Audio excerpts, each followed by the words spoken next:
விஜய் குட்டிமா இன்றைக்கி இந்த பேர் யூடியூப் வட்டாரத்தில் வைரல் ஆகியிருக்கு. இவங்களுடைய ஒரு ஃப்ளாஷ்பேக்லேருந்து ஆரம்பிக்கிறேன். கடந்த ஆண்டு ஒரு யூடியூப் சேனலுக்காக பீச்சு, பார்க்கு போன்ற இடங்களில் கேமராமேனை பக்கத்தில் வச்சுக்கிட்டு இவங்க போகிறவங்க வரவங்கக்கிட்ட ஏடாகூடமான கேள்விகளை கேட்டுக்கிட்டு பல பேரை முகம் சுளிக்க வச்சவங்க. அளவுக்கு மீறி பண்ணினாக்கா சட்டப்படி நடவடிக்கை எடுப்போம், பப்ளிக்கில் போலீஸே அறிவிச்சிருக்காங்க. அந்த அடிப்படையில் இந்த விஜய் குட்டிமா ஒரு பப்ளிக் இடத்துல போகிறவங்க வரவங்கக்கிட்ட மைக்கை நீட்டி இடங்களில் இவர்கிட்ட அட்ஜஸ்ட்மெண்ட் கேட்டிருக்காங்க. ஒரு இடத்துல ஒரு 70 வயசு ப்ரொடியூசர் அவர் கூட அட்ஜஸ்ட்மெண்ட் பண்ணணும்னு கூட இந்த இளம்பெண்ணிடம் கேட்டிருக்காங்க. ஆடைகளை துறந்து அம்மனத்தை காட்டுவது சாதாரணமான விஷயம் என்று இங்கு சில பேர் எடுத்துக்கிறாங்க. காத்து கருப்பு போன்ற ஒரு சில காமெடியன்களையும் ஒரு சில லூசுகளையும் ரெண்டு தரப்புமே ஒருத்தர் மேலே ஒருத்தர் சரளமாக கெட்ட வார்த்தைகள் பிரயோகிப்பாங்க. எழுதி வாங்கினதுக்கு பிறகு அந்த கேமராவை திருப்பி கொடுத்துருக்காங்க. இந்த சம்பவத்தின் மூலம் பிரபலம் அடைந்த குட்டிமாவுக்கு இன்னொரு வாசல் திறந்தது. அதுதான் விஜே, அதாவது ஸ்டூடியோவில் உட்காந்து விஜேயிங் பண்ணக்கூடிய ஒரு வாய்ப்பு இந்த பெண்ணுக்கு வந்தது. ஏதேதோ கேள்விகளை கேட்குறது அது ஏடாகூடமான கேள்வி மட்டுமில்லை. எந்த ஒரு கேள்விகளை கேட்குறதா இருந்தாலும் அவங்களுடைய சம்மதம் இல்லாமல் மைக்கை நீட்டி அவங்க முன்னால் கேமராவை நீட்டி அவங்கக்கிட்ட பேசுவது என்பதே ஒரு அநாகரிகமான செயல்தான். இப்படி படித்த ஒரு இளம்பெண் வாயிலிருந்து இவ்வளோ சரளமாக கெட்ட வார்த்தைகள் வர்றதை பார்த்துட்டு ஆண்கள் விழுந்து விழுந்து சிரிக்கிறாங்க, பெண்கள் காரி துப்புறாங்க. இதெல்லாம் ஒரு பொண்ணா அப்படின்னு காரி துப்புறாங்க. என் வேர்களாக விளங்கும் யூடியூப் நேயர்களுக்கு வித்தகன் சேகரின் அன்பு வணக்கங்கள். திரைக்கூத்து நேயர்களே, நான் பல சேனல்களையும் பேட்டி கொடுத்துட்ருக்கேன்றது உங்களுக்கு தெரியும். ஸோ என்னோடய வீடியோஸை நீங்கள் ஃபாலோ பண்ணுறதுக்கு என்னுடைய ட்விட்டர், அதாவது எக்ஸ் ஐடி வித்தகன் 86045 நீங்கள் ஃபாலோ பண்ணலாம்.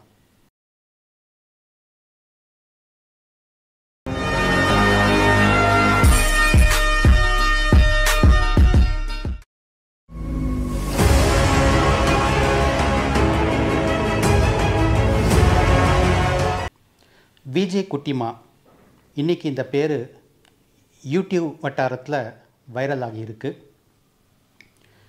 இவங்களுடைய ஒரு ஃப்ளாஷ்பேக்லேருந்து ஆரம்பிக்கிறேன்.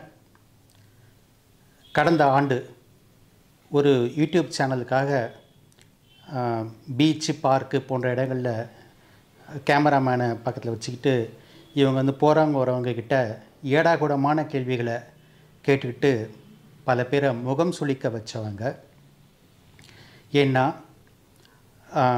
பீச்சு, பார்க்கு போன்ற எந்த பொது இடங்களிலும் நடமாடுகிற மனிதர்கள் ஒவ்வொரு விதமான மைண்ட் செட்டில் இருப்பாங்க. அவங்களுக்கு அப்போதைய மனநிலை, சூழ்நிலை என்னன்னே நமக்கு தெரியாது. அப்படி தெரியாத சமயத்தில் அவங்கக்கிட்ட மைக்கை கொண்டு போய் நீட்டி ஏதேதோ கேள்விகளை கேட்குறது அது ஏடாகூடமான கேள்வி மட்டுமில்லை. எந்த ஒரு கேள்விகளை கேட்குறதா இருந்தாலும் அவங்களுடைய சம்மதம் இல்லாமல் மைக்கை நீட்டி அவங்க முன்னால் கேமராவை நீட்டி அவங்கக்கிட்ட பேசுவது என்பதே ஒரு அநாகரிகமான செயல்தான். ஸோ ப்ராங்க் அப்படிங்கிறதே பொது இடங்களை, பப்ளிக்கை பொறுத்த வரைக்கும் ஏற்றுக்கொள்ள முடியாதது. போலீஸே கூட அறிவிச்சிருக்காங்க. யூடியூபர்ஸ் ப்ராங்க் என்ற விஷயத்தை அளவுக்கு மீறி பண்ணினாக்கா சட்டப்படி நடவடிக்கை எடுப்போம், பப்ளிக்கில் ப்ராங்க் பண்ணக்கூடாது என்று போலீஸே அறிவிச்சிருக்காங்க. அந்த அடிப்படையில் இந்த விஜய் குட்டிமா ஒரு பப்ளிக் இடத்துல போகிறவங்க வரவங்கக்கிட்ட மைக்கை நீட்டி கேள்வி கேட்டுட்டு இருந்தப்போ அதை பார்த்துக்கிட்டு இருந்த ஒரு வக்கீல் உடனே போலீஸ்க்கு ஃபோன் பண்ணி அங்கே வரவழைச்சிருக்காரு.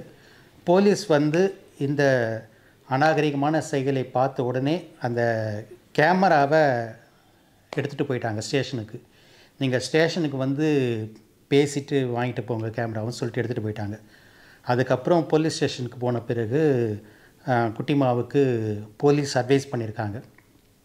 அட்வைஸ் பண்ணிவிட்டு இனிமே இது போல் நடந்து கொள்ள மாட்டேன் அப்படின்னு குட்டிமா கையால் எழுதி கொடுக்க சொல்லி எழுதி வாங்கினதுக்கு பிறகு அந்த கேமராவை திருப்பி கொடுத்துருக்காங்க.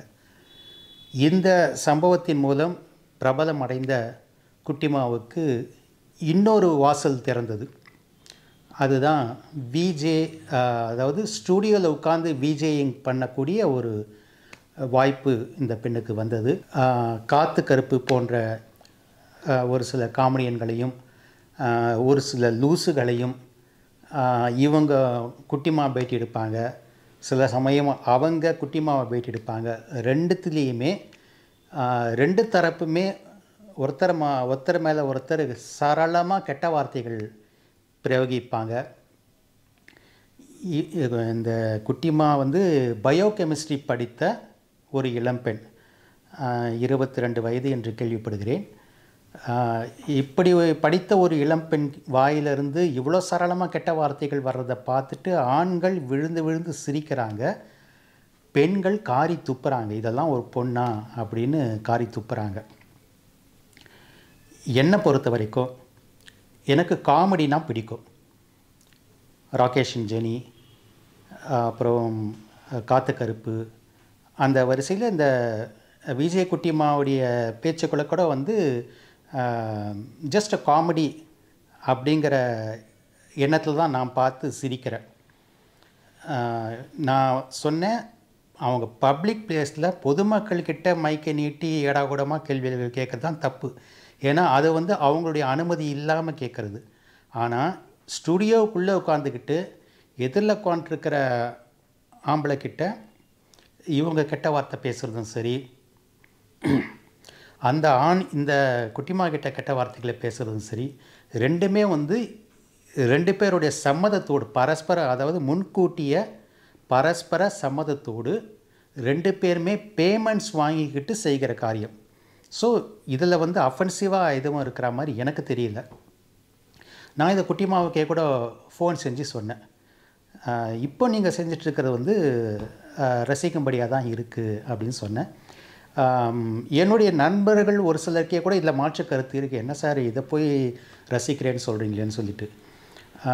ஏன்னா வந்து பெண்கள் அப்படின்னாலே வந்து அவங்க மட்டும்தான் வந்து கெட்ட வார்த்தைகள் பேசக்கூடாது, ஒரு ஆண் பேசுகிறது வந்து சகஜம் அப்படின்னு சொல்கிற அந்த பார்ஷியாலிட்டி, வர்க்க வேறுபாடு, பாலின வேறுபாடு எனக்கு உடன்பாடு இல்லை. அது மட்டும் இல்லை, இப்போது பிக் பாஸ் சீசன் 7 நடந்துக்கிட்டு இருக்குது. இதில் பிரதீப் ஆண்டனி, ரெட் கார்டு கொடுத்து வெளியேற்றப்பட்ட பிரதீப் ஆண்டனி உள்பட இன்றைக்கும் அந்த ஷோவில் அந்த போட்டியில் கலந்து கொண்டிருக்கிற மற்ற போட்டியாளர்கள் உள்பட பலருமே அந்த கேமராவுக்கு முன்னாடியே வந்து எவ்வளோ கெட்ட வார்த்தைகளை பேசிக்கிட்டு இருக்காங்க. பிரதீப் ஆண்டனியை வெளியேற்றினது கூட வந்து அவர் கெட்ட வார்த்தைகளை பேசினார் என்பதற்காக மட்டுமல்ல, அதற்கு வேறு சில காரணங்களும் இருந்தன, அது வேறு விஷயம். ஆனால் அதே நிகழ்ச்சியில் வேறு போட்டியாளர்கள் பல பேர் கெட்ட வார்த்தைகள் யூஸ் பண்ணிகிட்ருக்காங்க. அவங்க எல்லாருமே படித்த இளைஞர்கள் தான், இளம் பெண்கள் தான். அவங்கெல்லாம் வந்து குட்டிமா பேசுகிறத கற்றுக்கிட்டு வந்தால் பேசுகிறாங்க இல்லை. அதுபோல் நம்மளும் வந்து எவ்வளவோ பேர் வெளியிடங்களில் அப்படி பேசுகிறத வந்து கேட்டிருக்கிறோம். எல்லாத்துக்கும் மேலே வெப் சீரிஸ் மூலமாக கெட்டு போகாத கலாச்சாரமாக விஜய் குட்டிமா மூலமாக கெட்டு போயிட போகுது. பத்திரிகையாளர் பிஸ்மி சொல்லியிருப்பார், வெப் சீரிஸ்களில் எந்த அளவுக்கு கெட்ட வார்த்தைகள் ரொம்ப சகஜமாக சரளமாக யூஸ் ஆகுது அப்படிங்கிறதுக்கு உதாரணமாக, ரெண்டு நண்பர்கள் ஒருத்தர் டீ குடிக்க போகலாம் மச்சி என்று சொல்வதற்கு முன்பாக கூட ஒரு 3 எழுத்து கெட்ட வார்த்தையை போட்டு கூப்பிடுறாங்க. தேவையே இல்லாமல் கெட்ட வார்த்தைகளை ரொம்ப சரளமாக யூஸ் பண்ணுறாங்க வெப் சீரிஸில். இதுக்கெல்லாம் வந்து ஒரு சென்சார்ஷிப் கொண்டு வரணும் என்று பிஸ்மி சொல்லியிருக்கிறார். அதுதான் என் கருத்தும் கூட. ஏன்னா வந்து வெப் சீரிஸ் வந்து குழந்தைகள் உள்பட எல்லோருமே பார்க்குறாங்க. அதில் வந்து கெட்ட வார்த்தைகளுக்காக மட்டும் நான் சென்சார்ஷிப் கொண்டு வரணும்னு நான் சொல்லலை. அதில் வந்து நிறைய ஆபாச காட்சிகள் அதிகமாக இடம்பெறுது. சென்சார்ஷிப் இல்லாததுனால ஆபாச காட்சிகள் அதிகமாக வருவதற்காக நான் வந்து வெப் சீரிஸில் சென்சார்ஷிப் கொண்டு வரணும்னு சொல்கிறேன். ஸோ அதுலேயும் வந்து எவ்வளோ கெட்ட வார்த்தைகள் யூஸ் பண்ணுறாங்க. அப்புறம் சினிமா நடிகைகள் எந்த அளவுக்கு ஆபாசமாக நடிக்கிறாங்க. ஒரு பெண் பணத்துக்காக தன் ஆடைகளை துறந்து அம்மணத்தை காட்டுவது சாதாரணமான விஷயம் என்று இங்கு சில பேர் எடுத்துக்கிறாங்க. அப்போது அந்த கான்செப்ட் படி பார்த்தாக்கா ஒரு பெண் பணத்துக்காக நாகரிகத்தை தூக்கி போட்டுவிட்டு அநாகரிகமான வார்த்தைகளை பேசுவது அவ்வளோ பெரிய கொலை குற்றமா? இந்த விஜய் குட்டிமா சினிமாவில் நடிக்க ஆசைப்படுகிறார். சில ஆடிஷன்களுக்கும் போயிருக்காரு. போன இடங்களில் இவர்கிட்ட அட்ஜஸ்ட்மெண்ட் கேட்டிருக்காங்க. ஒரு இடத்துல ஒரு 70 வயசு ப்ரொடியூசர் அவர் கூட அட்ஜஸ்ட்மெண்ட் பண்ணணும்னு கூட இந்த இளம்பெண்ணிடம் கேட்டிருக்காங்க. எனவே அட்ஜஸ்ட்மெண்ட் பிரச்சனையின் காரணமாக தான் இன்னும் சினிமாவில் நடிக்கவில்லை என்று சொல்கிறார் குட்டிமா. இவர் இலங்கையை பூர்வீகமாக கொண்டவர், பாண்டிச்சேரியில் வளர்ந்தவர். மீடியா ஆசை காரணமாக சென்னைக்கு ஓடி வந்து விட்டார். வீட்டை பிரிந்து சென்னைக்கு ஓடி வந்து 2 வருடங்களில் சாதித்தும் காட்டிவிட்டார். இன்றைக்கு அவருடைய குடும்பத்தாரும் அவரை ஏற்றுக்கொள்வதாக பெருமையாக சொல்கிறார் குட்டிமா. மீண்டும் உண்மை சம்பவங்களுடன் சந்திக்கிறேன் நண்பர்களே. நன்றி, வணக்கம்.